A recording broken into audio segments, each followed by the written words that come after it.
안에서 서로 사랑함으로 하나님의 자녀라 인정받고 하나님이 예비하신 상급을 받아 누리는 그런 성도가 되기를 다시 한번 다짐하고 결단하는 은혜의 시간이 되시기를 간절히 소망합니다. 사랑하는 광역교회 성도 여러분, 우리는 지난 시간에 고린도전서 3장 1절로 9절에 기록된 말씀을 통하여 하나님만 바라보는 신령한 성도가 되라고 하신다는 말씀을 들으면서 우리가 육신의 생각을 버리고 정말로 하나님만 바라보고 달려갈 길을 달려가는 성도가 되기를 다짐하며 결단하는 은혜의 시간을 가졌습니다.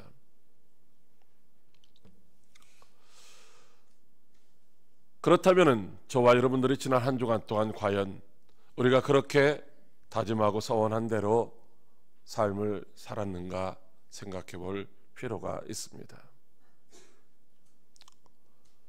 비록 우리가 온전하지는 못했지만 그래도 우리가 마음먹은 데에서 한 발짝 한 발짝 더 앞으로 나가기를 애쓰고 힘쓰는 저와 여러분들이 될 수 있기를 주님의 이름으로 축복합니다.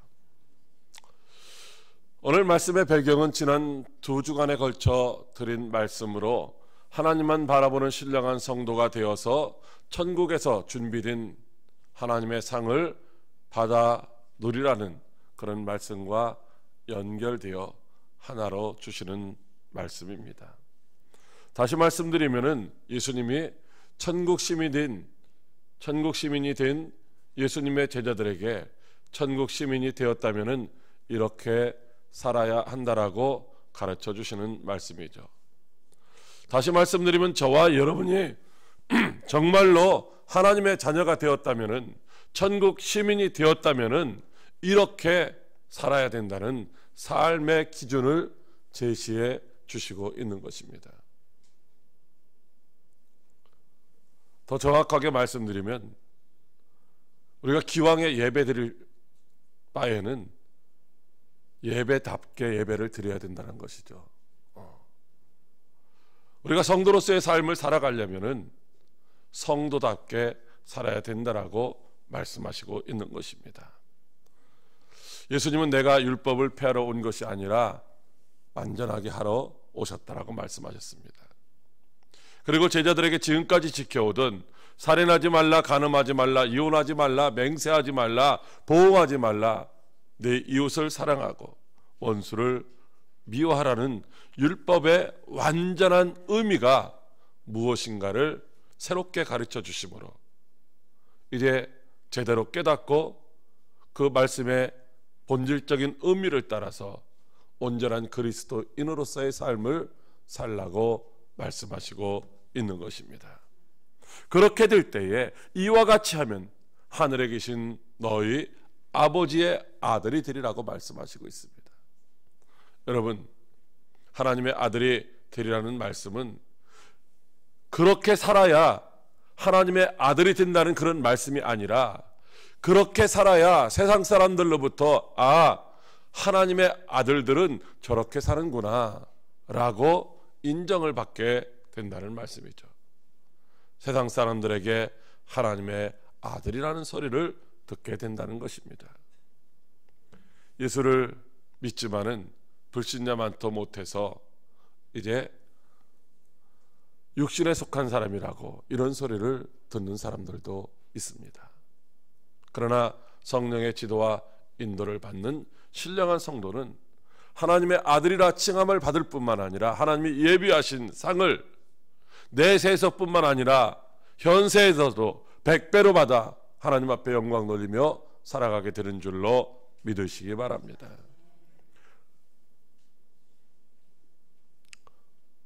우리가 구원받아야 천국에 가는 구원받아서 천국에 가는 유일한 길은 바로 예수 그리스도를 믿는 믿음뿐입니다.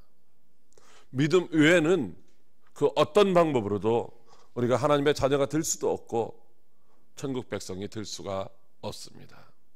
그러나 상급은 믿음으로 받는 것이 아니라 바로 행함을 통하여 받게 되는 줄로 믿으시기 바랍니다. 요한계시록 22장 12절에 보라 내가 속히 오리니 내가 줄 상이 내게 있어 각 사람에게 그가 행한 대로 갚아 주리라 하나님이 이렇게 말씀하시고 있습니다. 하나님께서는 믿음대로 상을 주는 것이 아니라 그 사람의 행한 대로 열매를 보고 열매를 따라서 상을 주신다고 하십니다.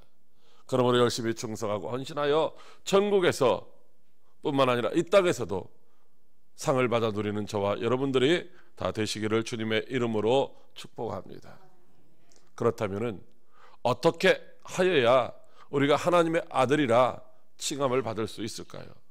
어떻게 해야 육신에 속한 자가 아니라 신령한 성도라고 부름을 받을 수 있을까요? 어떻게 해야 하나님이 예비하신 그 상급을 놓치지 않고 우리가 받아 누릴 수가 있을까요? 오늘 저와 여러분이 하늘에 계신 하나님 아버지와 같이 온전한 성도가 되어서 하나님의 아들이라 인정함을 받고 하나님이 예비하신 상을 받아 누리는 복된 성도가 되게 하시려고 오늘도 우리에게 두 가지 은혜의 말씀을 주십니다. 첫째로 악한 자들을 대적하지 말라고 하십니다.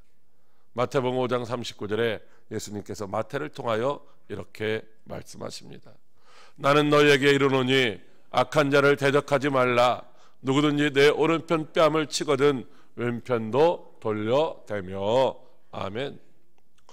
예수님 당시에는 하나님의 백성으로서 마땅히 지켜야 할 법이 있었습니다. 물론 지금도 동일한 법이죠. 그것은 하나님께서 이스라엘 백성들에게 주신 절대 불변의 진리의 말씀인 율법입니다.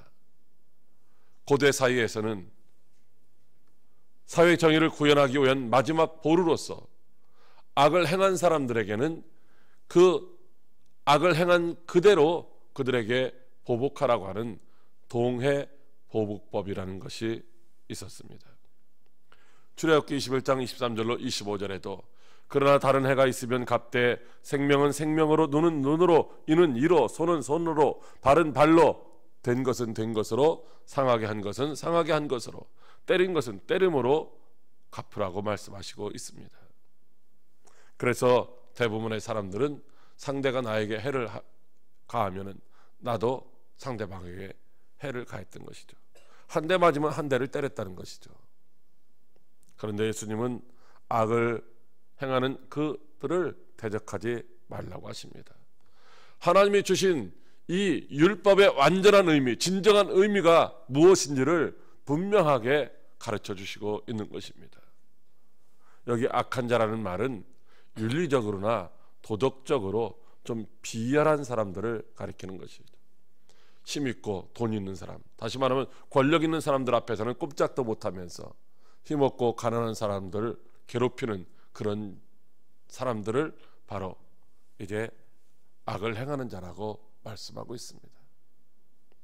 이런 악을 행하는 자들과 대적하지 말라는 것입니다. 물론 그들과 대적해봐야 또다시 얻어맞고 고통당할 수도 있기 때문이기도 하겠지만은, 그러나 법정에 서서라도 그들과 서로 다투지 말라는 것입니다. 피해 보상의 권리조차도 완전히 포기하라는 말씀이죠. 어떤 복수도 하지 말라는 것입니다. 그러면서 세 가지 예를 들어서 말씀해 주시고 있습니다. 첫 번째로는 누구든지 내 오른편을 때리거든 왼편도 돌려대라고 하십니다. 여러분, 뺨을 맞는다는 말은, 뺨을 친다는 말은 그냥 살짝 치는 것이 아니라 막대기로 아주 고통을 느낄 만큼 세게 후려치는 것을 말씀하고 있어요. 여러분, 우리들 중에 누구에게서든지 맞으면 기분이 안 좋죠. 그런데 특별히 머리를 쥐어 박힌다든가 아니면 뺨을 맞으면 더더욱 모욕감을 느끼고 화를 내게 되는 것을 보게 됩니다. 뺨을 때린다는 것, 뺨을 맞는다는 것, 이것은 상대방에게 상당한 모욕감을 주는 행위라고 하는 것입니다. 여러분, 그런데 보통 사람들은 사람들을 때릴 때 어떻게 때려요? 오른손을 가지고 때린단 말이죠. 근데 여기 보니까 오른뺨을 때리거든 왼뺨을 돌려대라고 하십니다. 여러분, 오른손을 가지고 오른뺨을 때리려면 어떻게 때려야 되느냐면 뒤에서 때려야 돼요.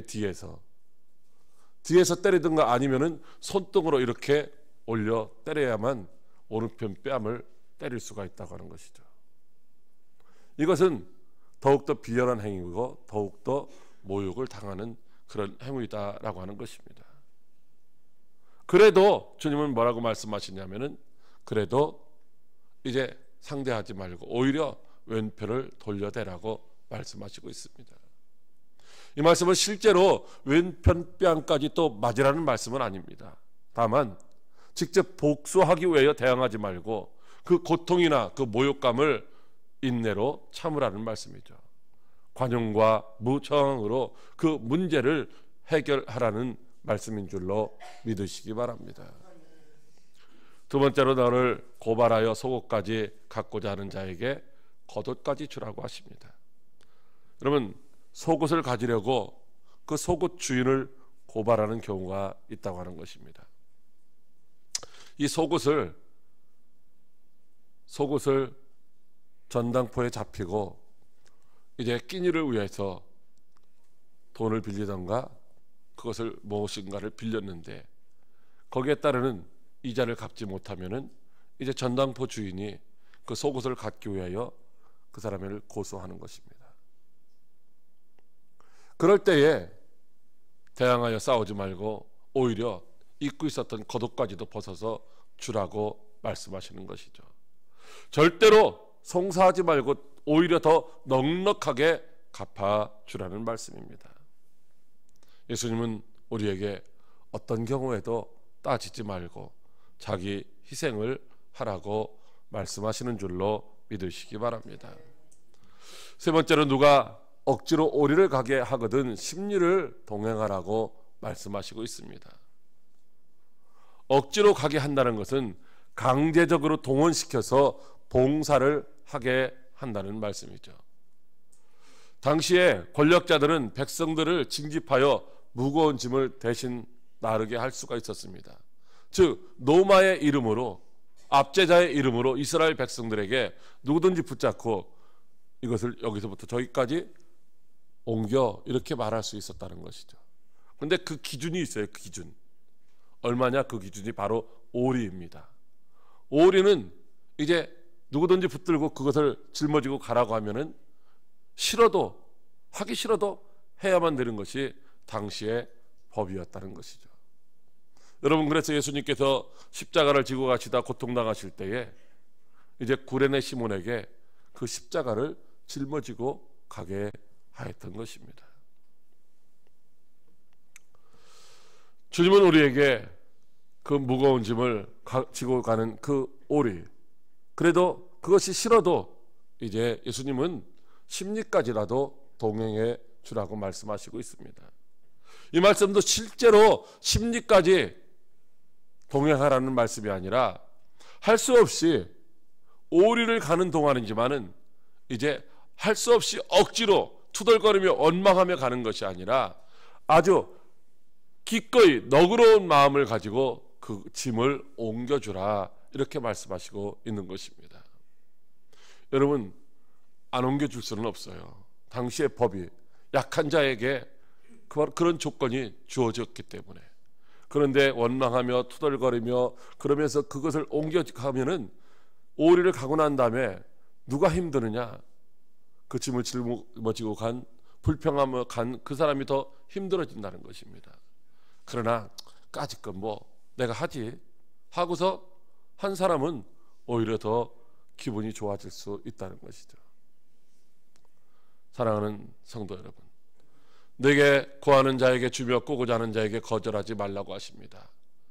거절하지 말라는 말씀도 그들의 요구를 묵살시키지 말라는 거예요. 들어보라는 것이죠. 그리고 약한 자들의 필요를 못 본 채 하지 말고 적극적으로 도와주라는 말씀입니다. 약자들을 의도적으로 피하지 말고 선한 사마리아 사람처럼 이제 기꺼이 사랑을 베풀라는 말씀인 줄로 믿으시기 바랍니다. 예수님은 마귀는 분명하고 확실하게 대적하라고 하십니다. 그러나 비열한 자들이 비록 핍박한다 할지라도 참고 견디라고 하십니다. 악한 자들이 이유 없이 괴롭힌다고 할지라도 다투지 말고 희생하라고 하십니다. 약한 자들의 어려움을 모른 척하지 말고 적극적으로 사랑으로서 베풀라고 말씀하시고 있습니다. 그러므로 그리스도 예수 안에서 참고 견디며 희생하고 헌신함으로 하나님의 사랑을 실천하여 세상 사람들로부터 하나님의 자녀들이라고 인정함을 받고 또 그들이 하나님 앞에 영광 돌림으로 저와 여러분들은 하나님이 예비하신 상을 받아 누릴 수 있는 복된 성도 여러분들이 다 되시기를 주님의 이름으로 축복합니다. 둘째로 원수까지 사랑하라고 하십니다. 마태복음 5장 44절에 예수님께서 마태를 통하여 이렇게 말씀하십니다. 나는 너희에게 이르노니 너희 원수를 사랑하며 너희를 박해하는 자를 위하여 기도하라. 아멘. 하나님은 내 이웃을 내 몸과 같이 사랑하라고 말씀하셨습니다. 레위기 19장 17절로 18절에 너는 내 형제를 마음으로 미워하지 말며 내 이웃을 반드시 경책하라. 그러면 네가 그에 대하여 죄를 담당하지 아니하리라. 원수를 갚지 말며 동포를 원망하지 말며 내 이웃 사랑하기를 내 자신과 같이 사랑하라. 아멘. 그래서 그들은 지금도 유대인 공동체 안에서 서로 형제라고 하면서 이제 사랑을 합니다. 그러나 성경 어디에도 원수를 미워하라는 말씀은 없습니다. 다만 내 형제를 미워하지 말라고 하셨죠. 그리고 원수를 갚지 말라고 하십니다. 그런데 그들은 원수를 갚지는 않아도 되지만은 그러나 원수를 미워해도 된다는 말로 오해하였던 것입니다. 그래서 형제들은 사랑했지만 이방인이나 죄인들은 철저하게 미워하고 배격하였던 것입니다. 그런데 예수님은 오늘 말씀하시기를 원수까지도 사랑하라고 말씀하시고 있습니다. 그리고 박해하는 자들을 위하여 기도하라고 하십니다. 이 말씀의 원문을 직역해 보면은 너희 원수를 사랑하라, 너희를 저주하는 자들을 축복하라, 미워하는 자에게는 선을 행하라, 그리고 너희를 모욕하고 핍박하는 자들을 위하여 기도하라, 이런 말씀입니다. 원수를 사랑하는 것, 바로 그를 축복하고 선으로 갚아주는 것이라고 말씀하고 있습니다. 일반적인 사람이라면 원수를 과연 사랑할 수 있을까요? 원수를 미워하는 것이 지극히 당연한 일이 아니겠습니까? 그런데 예수님은 일반적인 사람들이 도무지 이해할 수 없는 그런 말씀을 지금 하고 계신 것입니다. 어떻게 사람이 원수를 사랑하고 축복할 수가 있겠습니까? 이것은 일반적으로서는 도무지 할 수가 없는 일이죠. 혹시 이제 부부가 살면서 늘 왼수라고 그렇게 부르더라고요. 그 원수는 사랑할 수가 있겠죠. 그 원수는 기도해 줄 수가 있겠죠. 그런데 여기 주님이 말씀하시는 이 원수는 배우자를 가리키는 말이 아니라는 것입니다. 정말로 자기를 핍박하고 박해하고 고통스럽게 하는 그런 사람들을 가리키고 있는 것이죠. 이 사랑은 우리는 할 수 없지만 하나님은 우리에게 이런 사랑을 베풀어 주신 줄로 믿으시기 바랍니다. 상대의 죄와 허물을 보지 않고 하시는 무조건적인 사랑으로 저와 여러분이 죄와 허물로 말미암아 영원히 죽을 수밖에 없을 때 독생자 예수 그리스도를 통하여 이제 우리를 구원의 길로 인도해 주신 줄로 믿으시기 바랍니다. 로마서 5장 8절에 우리가 아직 죄인 되었을 때에 그리스도께서 우리를 위하여 죽으심으로 하나님께서 우리에 대한 자기의 사랑을 확증하셨느니라고 말씀하시고 있습니다. 우리가 연약하여 아무것도 쓸데없는 그런 존재뿐 하나님의 원수되어 죄악으로 살아가고 있을 그때에 우리를 구원하시기 위하여 독생자 예수 그리스도를 그 고통스러운 십자가에 기꺼이 내어주신 그 사랑, 바로 그 사랑을 오늘 우리에게 요구하시는 줄로 믿으시기 바랍니다. 그런데 우리는 그런 사랑을 받았지만은 그런 사랑을 할 만한 능력은 없습니다. 그런 사랑을 하고 싶어도 되지를 않습니다. 그런데도 불구하고 주님은 우리에게 그런 하나님 아버지의 사랑, 아가페의 사랑을 하라고 말씀하시고 있습니다. 세상에 누가 이런 사랑을 실천할 수 있겠습니까? 근데 예수님은 우리들에게 이런 사랑을 하라고 말씀하시고 또한 이런 사람들을 위하여 기도해 주라고 말씀하고 있습니다. 어쩌다 한번 억지로 할 수 없이 기도해 주는 것이 아니라 지체 없이 즉각적으로 계속해서 지속적으로 이제 기도해 주라고 말씀하시는 줄로 믿으시기 바랍니다. 결코 쉬운 일이 아니죠. 그러나 반드시 해야 될 일인 줄로 믿으시기 바랍니다. 왜냐하면 원수까지도 사랑하고 그들을 위하여 축복할 때 세상 사람들로부터 우리가 정말로 하나님의 자녀들이구나 라고 하는 인정을 받게 되고, 그래야 할 때 하나님께로부터 이제 상급을 받아 누리게 된다고 말씀하시고 있기 때문인 줄로 믿으시기 바랍니다. 그러므로 반드시 하나님의 자녀요 천국의 시민이 된 저와 여러분은 악한 자들을 대적하지도 말고 오히려 원수까지도 사랑하며 그들을 축복하는 지혜로운 성도가 다 되시기를 바랍니다. 하나님은 해를 악인과 선인에게 비춰주실 뿐만 아니라 비를 의로운 사람과 불의한 사람에게도 동일하게 내려주십니다. 그러므로 우리도 이웃을 사랑하는 것 같이 원수도 사랑해야 한다고 하십니다. 형제를 사랑하는 것은 누구나 다 할 수 있다고 말씀하시고 있습니다. 그러나 하나님의 자녀는 분명히 하나님이 베푸신 그 사랑으로 원수까지도 사랑해야 한다고 하십니다. 그러므로 하늘에 계신 너희 아버지의 온전하심과 같이 너희도 온전하라고 말씀하시고 있습니다. 여기 온전하다는 말은 일반적인 의미로 결핍됨이나 흠이 조금도 없는 아주 정결한 상태를 가리키는 말씀입니다. 우리가 어떻게 하나님의 온전하심과 같이 온전할 수가 있겠습니까? 우리는 참으로 흠도 많고 점도 많고 불완전한 존재가 아니겠습니까?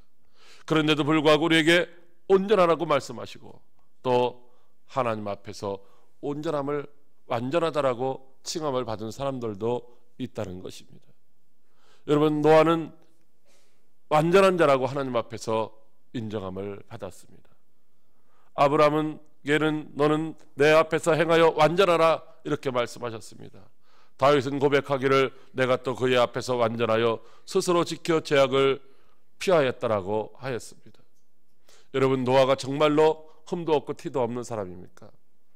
아브라함이 아무런 티도 없는 사람입니까? 다윗이 아무런 죄를 짓지 아니한 사람입니까? 그렇지 않다는 것이죠. 그런데도 불구하고 하나님은 그들을 완전한 자라고 말씀하시고 있어요. 그러므로 저와 여러분도 완전한 자가 될 수도 있고 되어야 하는 줄로 믿으시기 바랍니다. 사실 여기 온전하다는 이 단어를 히브리어로 다시 번역을 하게 되면 샬롬이라는 단어로 번역이 되게 됩니다. 다시 말하면 이 샬롬이라는 단어는 하나님이 주시는 안녕과 평안이 이룩되고 유지된 상태를 가리키는 것이죠. 즉 하나님의 사랑으로 원수까지도 사랑할 때 하나님이 주시는 참된 평안과 이제 안식을 누릴 수 있다는 말씀인 줄로 믿으시기 바랍니다.